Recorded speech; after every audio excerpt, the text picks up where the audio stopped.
Welcome to a very special live edition of the Cross Border Interviews with Chris Brown. I am your host, Chris Brown, and I am pleased and honored to have our guest onto the show today. They are currently in Nova Scotia, and they are hopefully running for the Green Party of Canada's leadership in the upcoming leadership race that is starting here at the end of August. The deadline to apply to start the process of becoming a potential candidate ends today, August 5th, 2020, and I'm pleased to welcome Jenn Kang to the show. Jenn, thank you so much for doing this. It's an honor and a pleasure. 2022, we're doing this again. Exactly. Hopefully this will last a little bit longer, but here we are in 2022. So Jenn, as someone who is hopefully looking at running for the leadership, I'm going to ask you the same question I've asked every single political candidate who's come onto this show, and you're no exception.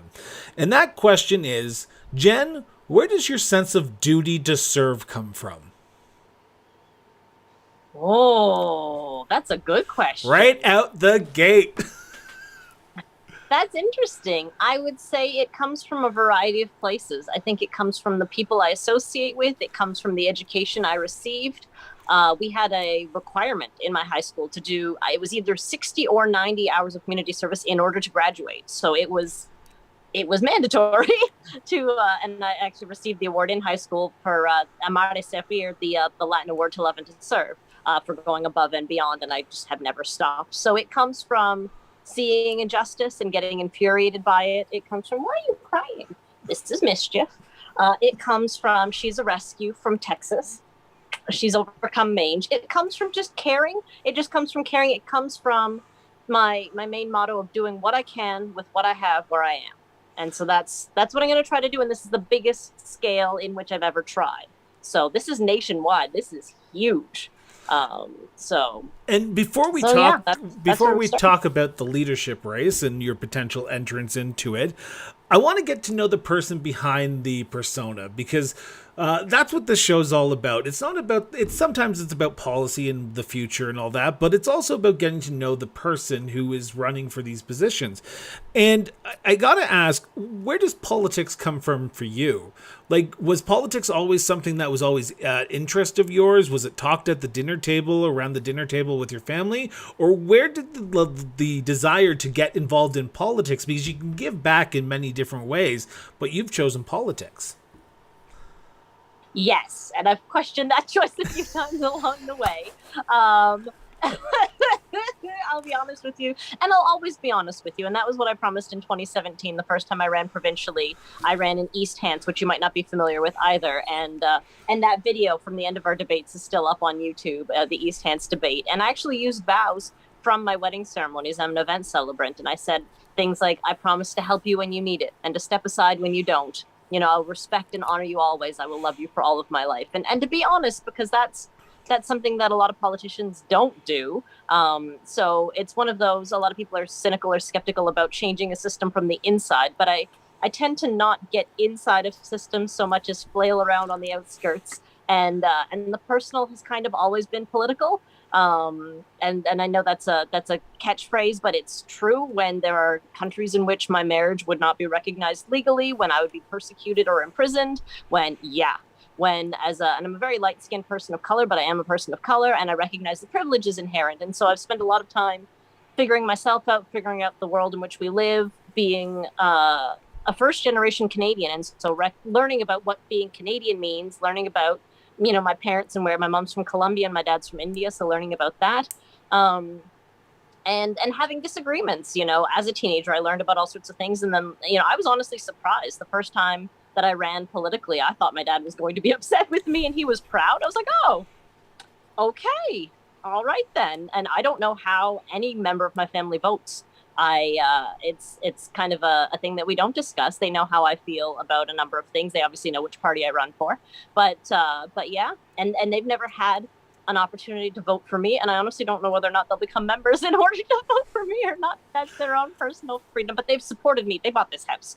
They've supported me in so many ways that really, really matter. And I would not be here. I would not have capacity to be here if it was not for them. So I'm just immensely grateful. And that also answers some of where where my drive to serve comes from, because they're both part of huge families and they do a lot of caregiving and a lot of giving back. Where does the entrance of the Green Party of Canada and the Green Party policies and politics come into your life? Is it relatively early on, or did you come late in 2017? Was that the first introduction? You said, you know what, the Green Party of Nova Scotia is where I want to run, so that's why I'm going to run there. I ran for social student council president at my university. I ran to be the mayor of the County of Kings. Pardon me, I was wearing a PJ set, I think in 1986, that had a hot earth on it that talked about climate change and the ozone layer. And thankfully, a number of people, including Elizabeth May, did a lot of hard work to get the fluorocarbons out of our atmosphere and to make change. I did one of those vote compass quizzes. I'm not sure what year it was, but I did one of those quizzes and I'm like, oh, 98% green. And I mean, even in university before I was, I wouldn't say before I was voting age. I got in at about 18. Yeah, I already had the nickname EnviroGen. It's always just, I was the president of the University Environmental Committee. So it's always just been who I am. And I've considered running with other parties and I looked into it, but the partisanship runs deep. If you join the provincial NDP, they automatically consider you a member of the federal NDP. You're not allowed to do both. And I tried to join the Conservative Party to have a vote in one of their highly contested leadership races. And then they informed me that I would need to invalidate my Green Party membership and not have two. So then they ended up just sending me my money back and not letting me vote. So there's a lot of lack of collaboration and there's a lot of heavy partisanship. I might run independent in the future. But the Green Party is not whipped. Nate Erskine, one of the Liberals who's considered the most out there politician for not being, adhering to party lines, still adheres to party lines 96% of the time. And I mean, A, that could mean that he's a good fit, or B, that means, when he dissents, he really, really, really knows he's sticking his neck on the line. So I admire him, but I think we can do a whole lot better. And I've told every constituency that I've ever run to represent that if you vote for me, I will be representing everybody who didn't as well. I love simply voting. I love the process I love participatory democracy. And so there's no reason with the online world now and all of the opportunities that we have to not increase voter participation and say, hey, this policy is coming up for approval. How does everybody feel? And maybe everybody won't participate, but the people who do participate will give me a really good sense of where everybody's at, because an elected representative is exactly that, an elected representative. We don't really need to know that much about me. We just need to know that I'm going to represent the people in the party and the things that they want. And it's imperfect. You can't represent everybody. If you want everybody to love you, make ice cream, sell ice cream. Don't be a politician. Whoa. Unless you're selling just vanilla ice cream. And then if I want chocolate ice cream, there's always political debate on everything, Jen. Come on, you know that. You should go to the Real Scoop in Wolfville. They have handmade ice creams and they have mix-ins, and there's just a plethora of choice. There's a world of choice. There's an ice cream out there for everybody, and I think there's a politician out there for everybody, and I think I might finally be the politician out there for somebody who has never seen themselves represented on a screen of any size before. When I ran in East Hants in 2017, they hadn't had a green voice there in 8 years, so in 2 provincial elections, and so part of the courage for running was telling myself, okay, I need to be better than nothing. That's a bar that I can leap. I want to give people the choice, and over 400 people took that opportunity, and a lot of them had never met me. We had a debate, which was excellent, because in this last election I ran for West Hants, there was no leaders debate, or there was no candidates debate because of the pandemic, which I understand, but we still had to collect the signatures in person, which I didn't understand. There's a lot of digital analog, and same thing with this race. The signatures need to be not digital, but then once they've been signed, you can scan them, photograph them, or fax them. So I'm not, and I mean, we were able to close on this house with digital signatures. So I don't fully understand the reasoning there, but I hope somebody will give me more information about it. I know in terms of online voting, there's a worry that if everybody votes online, somebody's landlord might say something like, you're going to vote this way, or you're out. There's a potential for coercion that there isn't at an in-person voting booth. But in terms of signatures, yeah, I don't fully understand the disconnect there between a pen on paper versus a finger on a pad. you've opened up Pandora's box, so let's play in Pandora's box here for a few minutes of the Green Party leadership. You have announced that you are considering running for the leadership. The deadline to file your paperwork, your signatures, and your $1,000 deposit is August 5th, today, as we were recording this, midnight tonight, I think Eastern Standard Time. I could be wrong. Correct me if I'm wrong, Jen. But what's your decision based on? What's your decision to make... to make this jump into federal politics, and not just a splash in federal politics, a atomic bomb of federal politics, because you're not just running for a nomination, you're running for the leadership. So what was that decision based on? Prime Minister of Canada. Okay, what do you mean by that? My odds of being the Prime Minister of Canada currently are 0. But then they go up to something like 1 in 5 if I win. 1 in 7 maybe. Like they increase exponentially. So yeah. So what about it though? What about the Prime Minister's job do you want though? Because I think there's a lot of people who would say I'm doing it because of this policy or this policy, but you're being blunt, and I like that about you because you're being blunt and you're saying because I want to be Prime Minister. So what about being Prime Minister intrigues you, and how does a Prime Minister Kang work? Ooh. For world peace. Okay, how does that start? Because because right now we are in a very politically divided time. Conservatives won't talk to liberals won't talk to conservatives, NDP don't talk to anyone. Greens are in leadership race, so they're focusing on that right now. How do we get to world peace before not getting to Canada peace? So we start by changing some of those rules. So with the permission, of course, of all of the membership of the Green Party of Canada, if it is the party's will, changing some of those rules that prevent across the aisle collaboration, that stop us from networking, that say, oh, you shouldn't have said nice things about Nate. He's in a different color than we are. He's on a different team. You know, we're all playing the same sport here. If somebody has a good idea, they have a good idea. Rob Baltherson from the Conservative Party had lots of great ideas when I was running provincially. And so I quoted him to the point where people were concerned that I was supportive. I was like, I'd like to make some videos once I'm allowed to do campaign spending and say things like, hello, fellow conservatives. That's right. I love conservation. You know, I believe that to cherish what remains of the earth and to foster its renewal is our only legitimate hope for survival. Like, hello, fellow liberals. I'm very liberal.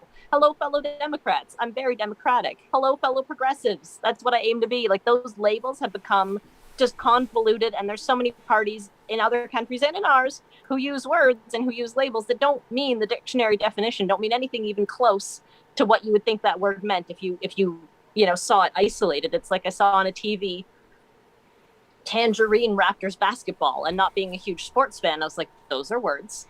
Yep. And I grew up in Toronto, so I understood that Raptors basketball was the Toronto Raptors. It turns out Tangerine is a bank, but it's like, okay, color, dinosaur, sports equipment. You know, like a lot of those labels have come to mean, just ridiculous things. And so for people out of context, you can't just say I'm conservative and expect everybody to know what that means. The same way you can't just say I'm Christian or I'm Muslim or I'm green or I'm left or I'm right. There's been a lot of just assumptions made about people, and I'd like to just subvert those expectations, have conversations with people. I might get criticized for the people that I follow and converse with on Twitter, on Facebook, on Instagram, but I think the silos are more dangerous. Honestly, I've been part of the nonprofit sector for a really long time, and networking is key. You never know who has a cool idea somewhere else in the world. And, you know, being a homesteader, we go on the internet and we're like, all right, what do pot-bellied pigs need to eat to be healthy and happy? You know, it's not, we don't all exist in a vacuum. Other people are out there, have been doing these things for a really long time. You know, there's a really great book I read and it said things like, be friends with older people. They know cool stuff you don't. Be friends with younger people. They know cool stuff you don't. And sorry if you can overhear that. My neighbor across the way has been going through some domestic troubles, so there may be some yelling. Okay, I can't hear it, so it's all good.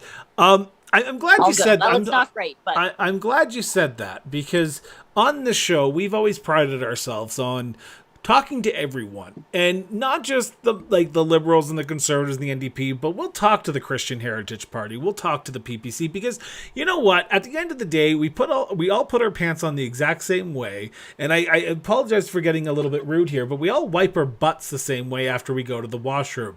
So no, we don't. Okay, some of us don't, but we all bleed red, right? We're all Canadians at the end of the day, from coast to coast to coast. We are under this one great country.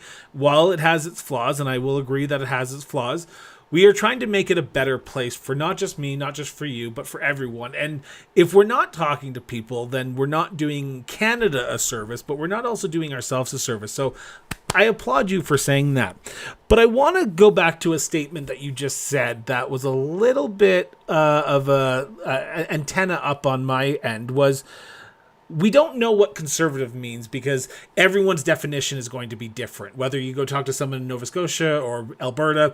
But it's the same that goes for Green Party of Canada as well. What does a Green Party, what does the Green Party of Canada mean, or what does green policies mean? So for Jenn Kang, what does being green mean? It means freedom. What? How so? Like just freedom from everything, or not everything? That's a very open-ended answer there. Absolutely. So it's freedom to listen, freedom to be a representative and be a leader, but not need to be a leader of personality, to not need to be a leader with a big ego. It's freedom to, one of the recent slogans was "We do politics differently," and it's the freedom to be different. I've always been different, and I've been punished for it frequently, and so this is the freedom to try something that hasn't been tried. I'm part of Educators for Social Justice, and we're working diligently to eradicate child poverty in Nova Scotia and ideally everywhere. And somebody asked the question, well, which party would ever be for child poverty? This seems like a no-brainer. And then my friend Cole, who's amazing, said, well, historically up until now, all of them. And the Greens are the only ones who haven't been given that chance to fully govern. So, it's a chance to prove what would be different. It's a high bar, but it's an amazing opportunity.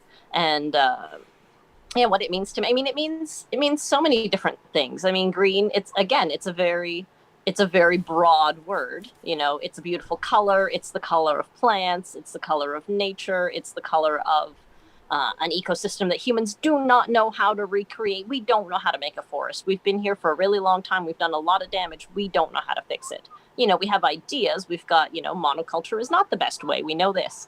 But it's the opportunity to be free and just to cycle back. I wasn't intentionally antagonizing you. I just know a lot of friends with disabilities, so they put on their pants in really creative ways, and they get their butts wiped in really varied ways depending on the person and the care that they need. All that just to say what we've been saying, that there's no broad stroke that covers everybody. But if we provide everybody clean drinking water and regular internet access and safe shelter, and even, I say this often, if we treated every situation such that autistic people feel welcomed and comfortable, it tends to benefit everybody. I thank you for challenge me on that statement, because I didn't think of it a different way, right? And when I have guests on and they challenge me, it makes me a better interviewer, but it also makes me a better person, because then I can notice where I'm falling down and I am being ableist, and I don't want to ever do that, because I want to make sure everyone feels included on the show and everyone feels like they have a safe space to come on the show and talk. So I thank you for pushing back on me a little bit there. And when you did, I was like, what do you mean? And then when you just said that, I was like, oh, I didn't put two and two together there, because you never think outside the box until the box is open for you, and then you think, oh, that's how you actually should be thinking. So thank you so much for that. And you're welcome. I live outside the box to the point where actually my materials are going to be, I'm very proud of this, my materials, rather than during the last race when Green Party candidates, leadership candidates were sending out very glossy postcards and, brochures, I was thinking, this is not what we wanted. We didn't want to kill more trees. I've got my used boxes of minute rice, of cereal, of whatever I happen to have of thin cardstock, and I've got a stamper that's going on the back of those. So I'm an outside the box thinker who's using the inside of the box to spread my message.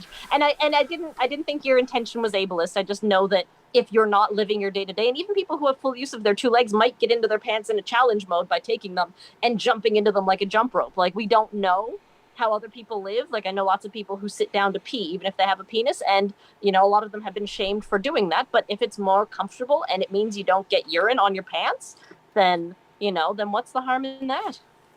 I am enjoying this conversation Who does it already, hurt? Jen. Like, this has been a fantastic, even 20 minutes into this, and I'm like, you know what? I'm liking Jen. I'm her new best friend out in Calgary, Alberta. Their new best friend, but yeah. Their new best friend. Sorry. I apologize for that. It's lifelong learning. It happens for humans. Exactly. I want to turn to sort of a touchy subject because I always throw in the one touchy subject throughout this interview. Oh, we are moving. Okay. We're moving. We're heading towards the electricity. Okay. I got the 10% a warning low power light. notice. Okay. I will wait 2 seconds so to let you sit down and plug in. I want to ask the question about the Green Party of Canada. It's no secret what happened in the last election with the last leader. There are reports after reports and conflict after conflict, and there are times when we're sitting here going, okay, who would want to take on this challenge of trying to unify the party after the last... Exactly, and we're going to get to the question, but who would want to take on the challenge of unifying the party after what we saw with former leader Annamie Paul? What makes you think you can unify the party more than she was trying to? I have lived a bunch of privileges, like I said, being like a light-skinned person of color, being a person with chronic illness, but who's capable of a lot of things. Like when I went to go get my mental health diagnoses, they were like, but you're so functional. And I was like, oh, good. Punish me for all of my coping strategies and tools I've learned along the way. Great. I commend Annamie for the work she did. She described it as crushing the glass ceiling and then being forced to crawl on hands and knees on the broken glass, which paints quite the visual for the racism, the misogyny, the difficulties, the infighting that she faced. And then Amita Kutner, whose pin I am wearing, took over, which is amazing as interim leader. They have been incredible. And there was a teeny tiny part of me that, the trailblazer part that was like, oh, I won't be the first, non-binary person, the first person. I'm actually not 100% certain that they identify as non-binary. I think they identify as transgender, and non-binary falls under the transgender umbrella, but it's not necessarily a label I use actively for myself because I'm sort of outside of gender. I could consider it transcending gender. If transgender is short for transcending gender, then sure. But that's a digression. But, to be the second person, of Asian descent, to be the second person who uses they, them pronouns, it gets that much easier. And that's the idea. And to see Alexandria Ocampo, C. The C stands for something. I've forgotten. Cortez? AOC. It's always AOC. Thank you. I think it's Cortez. As a Latinx person, which, I also 50% am. And then to see these people doing it and and honestly, Mindy Kaling's biography, why not me? Like, why not me? And, I have long time said that the Houses of Parliament could use a kindergarten teacher. They've got a speaker. They need a kindergarten teacher. They need somebody to say, excuse me, no, hey, shoosh, scoot. Are you talking about the member of Parliament, or are you talking about the dog there? Because it was just perfect timing there. Oh, I know. This is they've got better manners, honestly, sometimes than some of the interactions I've seen on TV. And so, like, when I ran for mayor of the County of Kings, I made an image that said, you get to speak again when you can do so with kindness, compassion, and patience. And that includes everyone, including themselves. The amount of negative self-talk that people give themselves, especially neurodivergent people who are forced to fit in a neurotypical world, it's insane.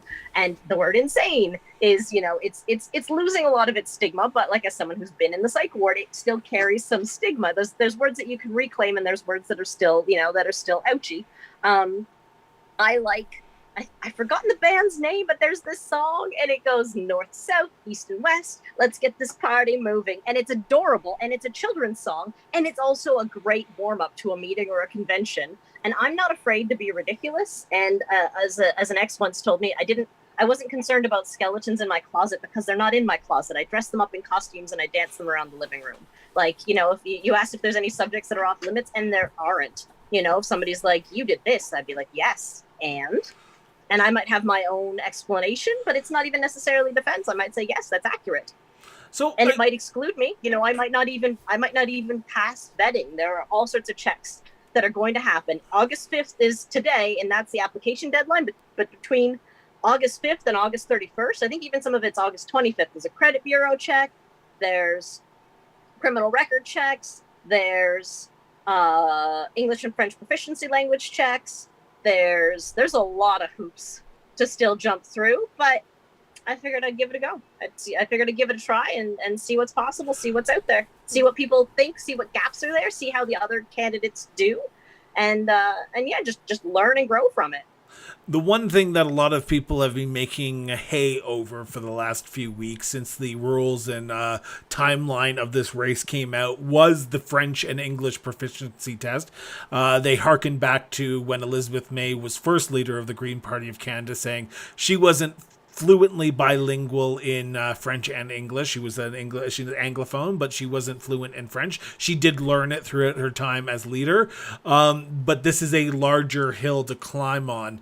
Do you think this will stop some candidates from even potentially entering the race or even filing their paperwork to see if they could even pass this portion of the vetting process before you're even a named candidate? It could.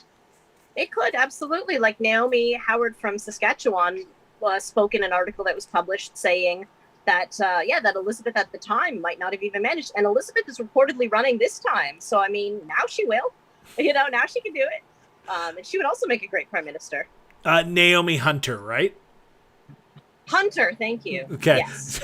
I was just like, I've had her on the show. Did I say the last name wrong the entire episode? Oh, and God. See, I'm not the greatest for names. I think I'm confusing it with the person who wrote Courtney No Logo, Howard. Which who's that? Courtney Howard, who ran for the leadership in 2020 against Annamie Paul.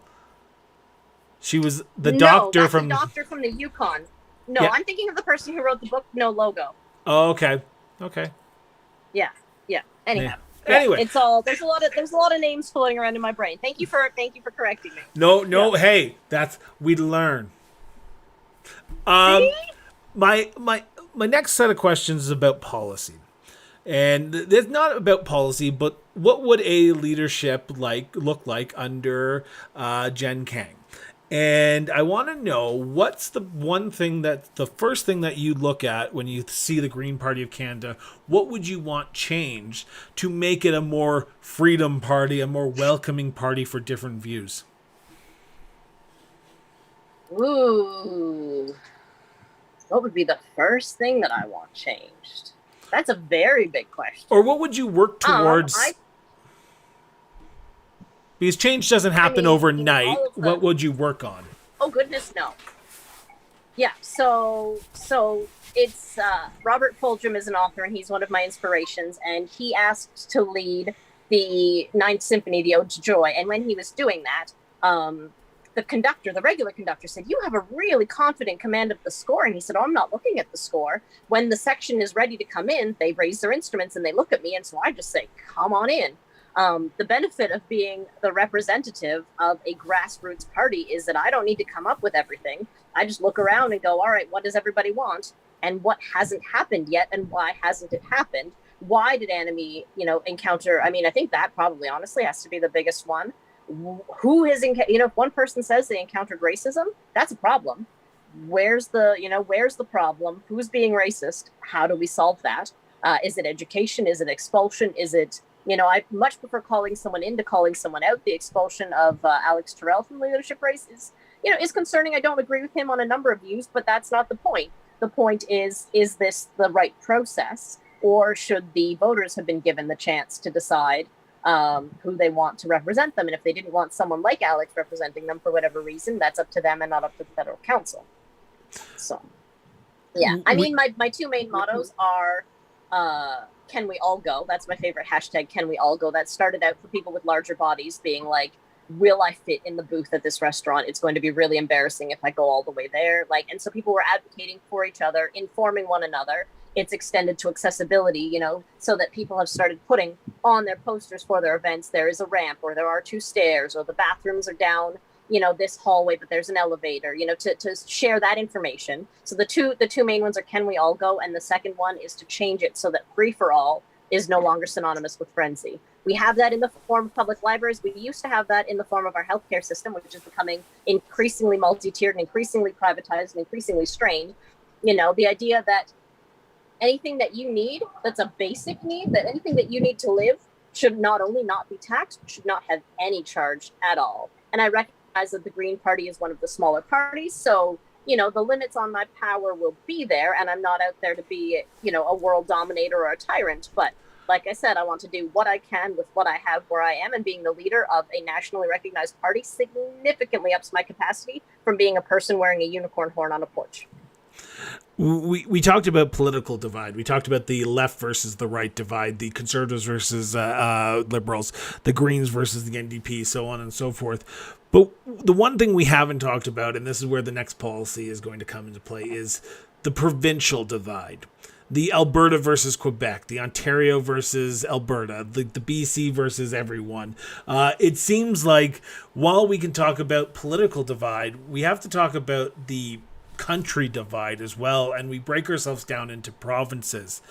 How does a unifier like yourself talking about freedom balance the needs and wants of different parties when it comes to provincial issues, whether it be Alberta saying we want to get our natural resources to market, or whether it be Ontario talking about the need for more manufacturing and we need to focus on that instead of oil and gas, or whether it be out in Nova Scotia and New Brunswick, the small nuclear reactors. How do you balance the needs of what the provincial party leaders want compared to the federal issue? Because you're a federal party and you have to listen to everyone as a grassroots party. How do you do that? I'm going to just, hey, do not eat fiberglass. Why on earth would you think that's a good idea? The little one is still a puppy. There we go. I have removed that from the, from her grass. So, one of my favorite quotes is, and I'm probably going to mispronounce it, Arundhati Roy, another world's not only possible. On a quiet day, I can hear her breathing. It's to provide an alternative. I mean, at the end of the day, people don't want... I'll start with where I was raised. I was born and raised in the Durham region in Ontario. So I grew up in Pickering, which had a nuclear reactor. We did the potassium pill drills. We hid under the desks on a regular basis. I'm from Clarington. Yeah. Hey, hello. Old neighbors. And so, right. And see things like that. All it takes is one tiny iota of connection. And we recognize we're not so different after all. And so, we started out with the reactors, which are just now starting to get phased out. I remember learning in school that they're good for 25 years, and I'm 39 now, and they've been around my whole life. So I'm like, it's probably about time that we do, so somebody's doing something about it. And I was in university in 2001 when they had their first windmill, and that's running. And so change is possible, adaptation is possible.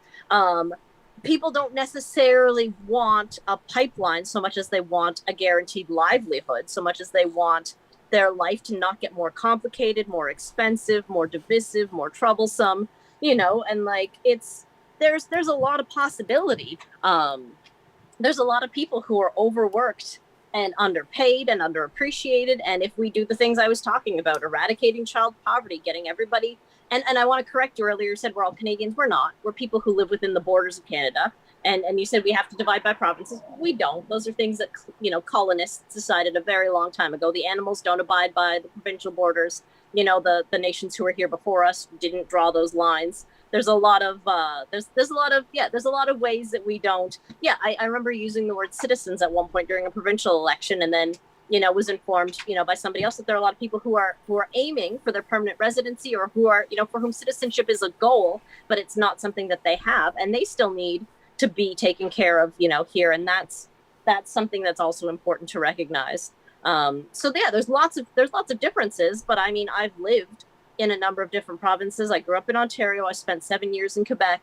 I lived in Edmundston, New Brunswick, and then I moved to Nova Scotia for a while. I was joking about collecting every single driver's license along the way, but I love it here. I've stayed here. I would like to think I'm no longer a come from away. I started out on Cape Breton Island. So like if, and I'm at the point where I can now describe, this is kind of one of the telltales they say, if I can say it's over where the Zellers used to be, if you know where something used to be and no longer is, then you've been here long enough. Yeah. Capitalism has started to die and it's being replaced, and that's great.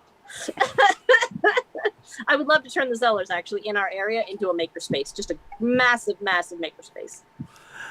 We've talked about party unity. We've talked about Canada unity. We've talked about provincial issues. what is the, like, you talked about the reason why you wanted to get into this race is because you want to be prime minister, which is a commendable approach of this leadership race, but we are in a very short timeline because the list of candidates will be announced at the end of this month, and then you have 2 weeks to sell memberships, and then voting begins, basically. Like, it is bam, bam, bam, thank you, ma'am. 1 week. 1 week. September 7th at midnight is the deadline. I thought it was September 12th. Oh, might be wrong. I apologize. So, okay, so you have 1 week to sell memberships. Can you do it? Can you talk to Canadians from coast to coast to coast? Can you talk to residents? Can you talk to the people, the voting members of the Green Party of Canada, and say, come on board? Because I think there's a lot of pressure on the next leader to get it right, and there's a lot of pressure on this leadership race to do it in a quick timeline. Are you the person to do it? We'll see. It's part of why I'm starting. It's part of why we're starting now. I mean, there's been some pressure, and that's why we're using the word hopeful and not the word candidate. And the joy is, if I speak about myself, if I'm campaigning under my name, you know, Jenn Kang, especially Jenn Kang, they, them. There's a few other Jenn Kangs, but I don't think there are any other Jenn Kang, they, them. So somebody Googles that. And even if it doesn't work for this, I'm capacity building. When I ran for mayor, I came in 3rd out of 3, but it cost me $200. And then my name went out on the ballot to every resident in Kings County. So if I ever do run Kings Hants, half of that's already taken care of. And I ran East Hants and I ran West Hants. So everybody in Kings Hants should ostensibly have heard my name. And if they haven't heard it yet, they're going to hear it now. And now people who don't even know what Hants is are going to learn about Kings Hants. Speaking of, I almost ran federally a good long time ago, and thought, you know, maybe I could do it. You know, there's not going to be a focus. My photo might be on the TV for a split second. And then Morgan Wheeldon, who I actually hang out with sometimes at the Hansford Off Leash Dog Park, got just national attention, just got blasted for a Facebook comment that was something like 3 years old that he'd been made in regards to Israel and or Palestine.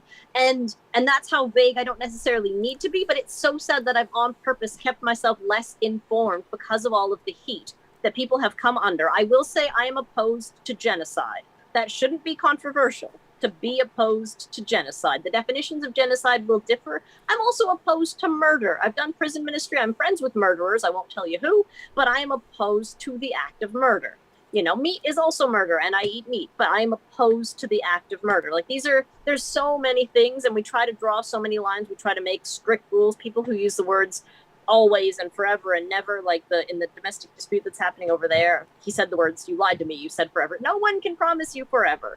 That's not possible. We never know what's going on. And see, I just said never. We don't know. The only thing that's inevitable is change. Change is inevitable. Change is, you know, what happens, and how we adapt to it now determines the future that we're going to live in. I was working at a pyrotechnics compound, and I got a wire burst smoke grenade. And one of the videos I'm going to make, once I'm allowed to spend that $13 on the smoke grenade and not just have it for personal use, is to say that if we don't work on a green present now, this is the green future you will have. And just mic drop the smoke grenade. Because air quality is gonna keep tanking. You know, there was a podcast that I listened to that said, at the time it was 2020, and yeah, you could say 2020 was a bad year. And as we continued to live with the pandemic, we had to adjust. And this living with isn't actually living with. This is sacrificing people with immunocompromised conditions. This is just throwing them under the buses that we don't even have out here because we don't fund public transport well enough. So this is an ongoing issue. We've kept up things like this though, like Zoom, and like, yeah, one reason to choose me as a leader for whatever group you want me to lead, I'm open. If I don't get this job, I'm looking for a job, everybody. What would you like me to lead? But one of the things that I want to have is, and I've lost my train of thought there, but whoops, the ADHD is strong with this one. I have an appointment for trying a 7th new medication. It's a process, but yeah, I will be looking for a job, and I'm open to leading things. But I was talking about, public transportation. Love public transportation. We talked about why you're running at the end of the day, and it seems like, and correct me if I'm wrong here, Jen, because I never want to put words in someone else's mouth, but you're running on the basis that you want to make the party it was, where it was free and weed out the negativity that the former leader saw. And correct me if I'm wrong by saying that, because it seems like you're very down to earth when it comes to ideology and how you believe and what you believe in. Do you, and this may be a controversial comment, and for those who are about to send me the negative comments, please send them to crossborderphotography@gmail.com. I'll file them in the appropriate location. Do you think someone like yourself would be taken serious? I hope not. Really? That's a very strange answer. I did not expect that answer. Because you don't seem like the traditional politician, right? You don't seem like someone who's going to stand there in front of a podium and be like, well, on 1912, and just, you seem very outside the box. And maybe that's what Canada needs right now. Maybe that's what the Green Party needs, is an outside the box candidate. And again, you're not a candidate yet. We are not talking about the campaign. We're just talking about you as a person. You are an hopeful prospective candidate. That seems like a very long-winded statement, but you seem like such an outside the box politician. Do you think Canadians need that in 2022 after the last 2 years that we've had?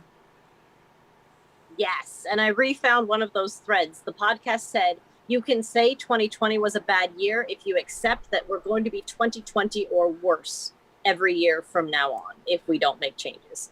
So yeah, we need changes. And if what has been traditional hasn't been working, why not give a shot to something new? And the reason why I said I hope not is because there's that lovely quote. It's first they laugh at you. No, first they ignore you, then they laugh at you, then they fight you, then you win. If I keep them at the laughing at me stage long enough, they might not fight me. I might just win.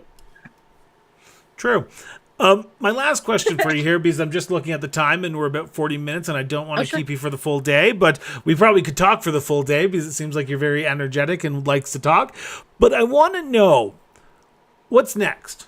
So what do you have to do between now and the end of the month? Because you're filing your paperwork, you're filing your $1,000, your signatures, I'm assuming you've collected. Because God bless the Green Party. And I say that with all respect to the Green Party here, or hope not Iron Man the Green Party. I don't want to make anyone sound like because I'm an atheist and I'm complete atheist, and I just say God bless as in like the general term and not as in like, oh, I'm gonna go bring out the Bible now. The Green Party still there for people taking oath. There's eagle feathers now. I'm hoping that I can swear oaths on my puppy. We can bring in our own sacred object. It's going to be my dog. There you go. But the Green Party of Canada, like, they have unified in such a weird way, because you don't see the Conservative Party's membership going, hey, I'm with Team Charest, come sign Scott Atkinson's nomination paper. Or, hey, I'm with Roman Baber, come sign Leslie Lewis's nomination paper. But the Green Party, and maybe it's just Alberta, I'm not sure the other provinces, but they're like sending out... Oh, no, it's coast to coast. Okay, they're sending out massive emails saying, hey, I'm at 12th Street Southeast, come sign all 18 nomination papers. That speaks volumes of where the Green Party is in today's society, doesn't it? That's one thing I would change. I tried having all of the names on one piece of paper so that the party members wouldn't need to do as much. And I photographed them when they were blank to say, I'm not hoodwinking anybody.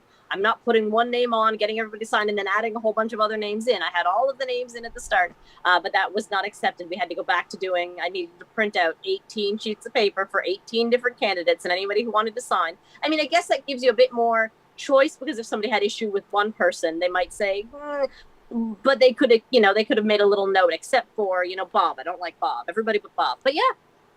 Anna Keenan from PEI reached out to me before the contest happened, gave me a bit of a heads up about what rules she was aware of. Evelyn Tanaka in Alberta on Team Najib has been collecting signatures for me, and I collected some signatures for them.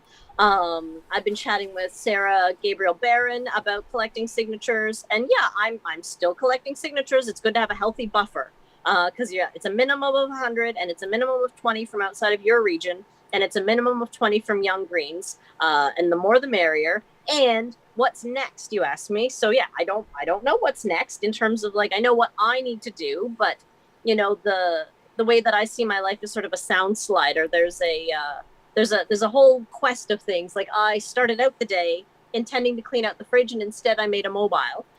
So but I also ate food, and I also, prepared for this interview. I needed to make a bio as part of the application, and it needed to be 350 words or less, and I did it in 44.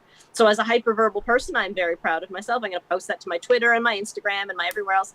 I've been working on the balance, because just because everything's possible through social media doesn't mean that's where I should live. There's all the little keyboard warriors, and there's only so much that we're actually doing when we're spouting off on our little platforms. So, like, not to diminish your online presence, Chris, or anyone else's. It's important, and that's how we get to know a lot of people, is through the tiny little box we hold in our hands.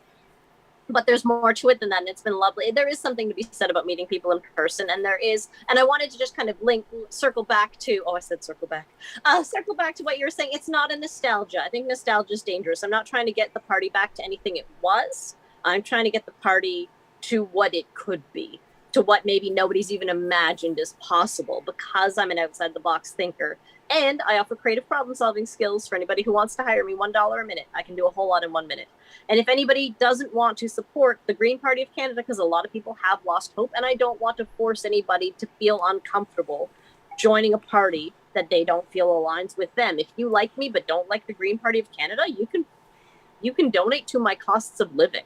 My teeth, my luxury bones, as we call them, are not included in Canada's health plans, in the provincial health plans. My roof needs some replacing before I can put the solar panels on it. My email is jennkang5@gmail.com, and e-transfers can be sent there. And that's not campaigning, that's living. Mutual aid has become a reality. People doing GoFundMes in order to survive has become a sad reality. People, struggling, using food banks on the regular basis. Like, the things that are supporting us, these social safety nets, are inadequate. They're overburdened. People are amazing. People are helping. But just because people helped each other out in the concentration camps doesn't mean they should have had to live in the concentration camps. Just because, people are not as bad off as they would be if we were everybody fending for themselves, doesn't mean it can't be so much better. I asked the question on my TikTok, what would the world be like for you if your daily needs were met? And people weren't even willing to dream that big. And people did dream that big a little bit in Sean Trainor's campaign in Truro, provincially, for the Greens. They talked about affordable housing. They talked about proportional representation. And then he didn't win. And then, people didn't really know what to do next. So there's a lot of work to do with that in terms of what can be done when you're not the ruling party. Because even if I've become the leader of the Green Party of Canada, I don't automatically become the Prime Minister of Canada. Some would say that it's just as impossible for me up there as it is for me down here, and that's not an illegitimate complaint. Somebody complained online that they wouldn't trust the Green Party to manage a row of toilets, let alone the country. And that's a heavy criticism. That paints a very vivid picture, and that means we have a lot of work ahead. And so I've become very good at managing toilets. I offer plumbing in my community. Jenn, I want to thank you so much for the last 45 minutes. This has been an honor and a pleasure to sit down with you. Come August 31st, we will have you back on as hopefully, I say this as in like hopefully, as in because you are a hopeful candidate for the leadership of the Green Party of Canada. And even if you don't, I would love to have you back on to talk about the field of candidates that are there, your opinions on them. We love always having people from coast to coast to coast talk on the show. So, Jenn, I want to thank you for doing this. Thanks so much for having me. I really appreciate it. So for my listeners and my viewers, I just want to let you know that the links to Jenn's Facebook page, Twitter account, email address are all in the show notes. So if you're watching this now, scroll down and you can check it out. If you're listening to this at a later date, just go in and you can click on some of the links, follow them on social media, and then also the emails there if you want to reach out, figure out how you can help Jenn as well. But also, reminder that September 7th is the last day you can buy your membership for the Green Party of Canada to vote in the Green Party of Canada leadership race. So if you're thinking about buying first round, but I'm assuming you have to buy the first member. Yeah, the first round. So if you want to vote in the first round, please get your membership. The link is also in the show notes. So scroll down. There will be a link there where you can purchase your membership now as well. So with that, I want to thank everyone for tuning in, for listening today. We will be back for another live edition later next week. But with that, I want to thank everyone. Have yourself an excellent day. And remember, get out from behind social media. Drop your phone for at least 10 minutes a day and go have a conversation with somebody. It helps our democracy. It helps our society. It makes us a better people. So with that, have yourself an excellent day. And remember, everyone, keep talking.